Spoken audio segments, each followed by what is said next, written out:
আমার আব্বা মৃত্যুর সময় আমরা 5 ভাই 3 বোন আর আমাদের ছেলে মেয়ে মিল্লা 25 জন।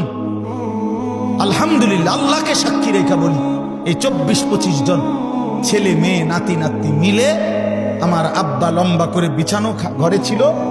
আব্বার চারদিকে আমরা জীবিত, তখনও শেষ অবস্থা আব্বার, আল্লাহর কোরআন পড়তেছিলাম ছোট বাচ্চাগুলো পর্যন্ত।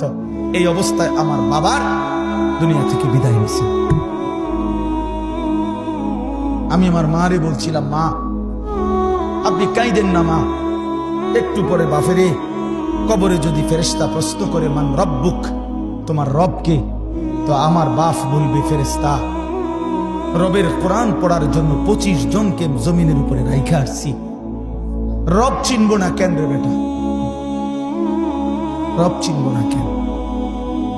রব চিনব না কেন? আল্লাহকে চিনব না কেন?